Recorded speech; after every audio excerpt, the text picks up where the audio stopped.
জাহান্নামে কেন অনেক নারী থাকবে জানেন? কারণ তারা শুধু নিজেরা অপরাধ করে না, হাজারো মুমিন মানুষের নূর তারা কেড়ে নেয়। দ্যাট ইজ ওয়াই তারা জাহান্নামে বেশি থাকবে। আরেকটা মেজর কারণ হচ্ছে তাদের উদ্ধত মাথা। মেয়েদেরকে বলছি স্পেশালি, হয়তো এই কথাগুলো মেয়েদের কাছেও যাবে। তাদের এই উদ্ধত মাথা আল্লাহর বিধানের সামনে আত্মসমর্পণ করতে চায় না। তাদের এই উদ্ধত মাথাটা আল্লাহর বিধানের সামনে আত্মসমর্পণ করতে চায় না। এই কারণে তারা জাহান্নামে বেশি থাকবে। যে কোনো বিধান আল্লাহ তাদের সামনে বলেন, সব মেয়ের কথা বলছি না, ম্যাক্সিমাম বিভিন্ন যুক্তি তারা দিবে।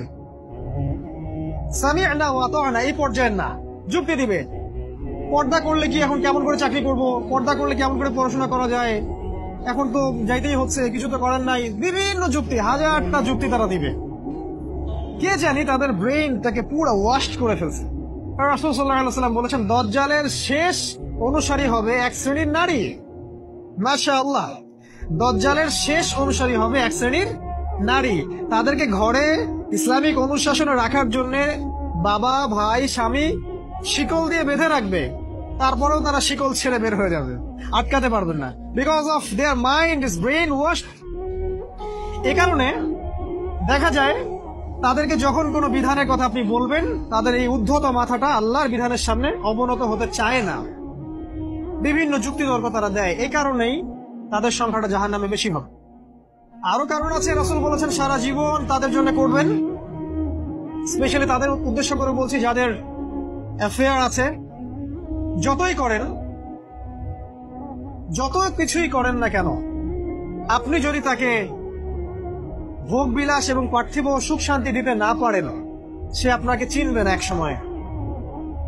আপনি যদি আমাদের কথা বিশ্বাস না করেন, লিখে রাখতে পারেন। আর এমনিতে লিগ্যাল বৈবাহিক সম্পর্কেও সারা জীবন অনেক কিছু করবেন, হঠাৎ একদিন কোন একটা কারণে ঝগড়া লেগে গেছে, তখন দেখবেন সে বলে বসবে, সারা জীবন তোমার কাছে কিছুই পেলাম।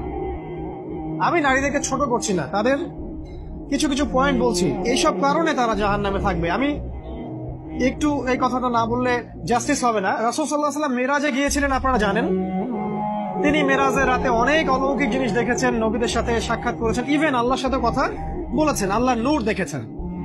এই সময় সবাই তাকে হাসি মুখে সম্বর্ধনা জানিয়েছিল। যার সাথেই দেখা হয়েছে তার সাথেই তিনি হাসি মুখে অভ্যর্থনা তাকে জানিয়েছে, আসসালামু আলাইকা আইয়ুহান নবী, সবাই বলেছে হাসি মুখে। একজন মালাক, একজন ফেরেশতা তাকে দেখে হাসেননি, একজন। আপনারা কি জানেন? রাসূল সাল্লাল্লাহু আলাইহি ওয়াসাল্লাম অবাক হয়েছিলেন। তিনি বলেছিলেন যে, ইয়া জিবরিল, ওর চেহারাটা এত গম্ভীর কেন, সে আমাকে দেখে হাসছে না কেন, তার মুখে হাসি নাই কেন? জিবরিল আমিন বলেছেন যে তার নাম হচ্ছে মালাক, সরি তার নাম মালিক, তার নাম মালিক, সূরা যুখরুফের মধ্যে আছে, তার নাম মালিক। যেদিন থেকে আল্লাহ জাহান্নাম সৃষ্টি করেছেন, সেদিন থেকে তাকে জাহান্নামের দায়িত্ব দিয়েছেন, অর্থাৎ জাহান্নামের হেড অফ ডিপার্টমেন্ট, ইনচার্জ।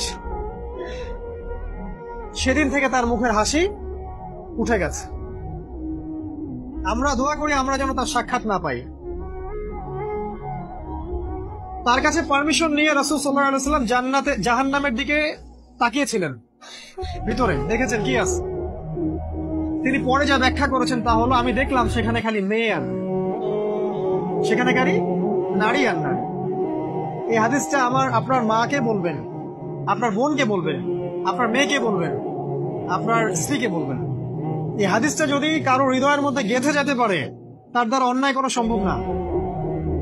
কিভাবে একটা মেয়ে সবকিছু উন্মুক্ত করে ঘুরতে পারে যখন অলরেডি তার আত্মা জাহান্নামে জ্বলছে,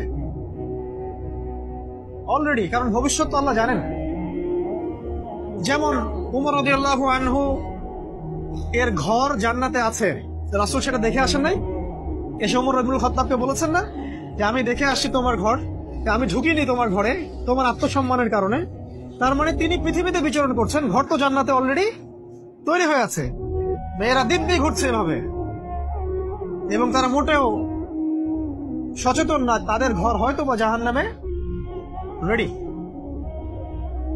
আর আমাদের so called modern western civilization এদেরকে ব্রেইন ওয়াশ করে দিয়েছে। তারা বাজার করছে, তারা নগ্ন হয়ে ঘুরছে, কাপড় পরেও তারা নগ্ন থাকছে, তারা মডেলিং করছে, গান গাচ্ছে, নৃত্য প্রদর্শন করছে, মিডিয়া আসে, তার দেহ লক্ষ লক্ষ কোটি কোটি মানুষ দেখছে। হাজারো মানুষের নূর চলে যাচ্ছে, অন্যের নূর নষ্ট করে জান্নাতে যাওয়া যাবে না। রাসূল সাল্লাল্লাহু আলাইহি ওয়াসাল্লাম যে আলামত গুলো বলেছেন তার মধ্যে অন্যতম একটা আলামত হচ্ছে শেষ জামানায় মেয়েদের সংখ্যা বাড়বে, ছেলেদের সংখ্যা কমে যাবে।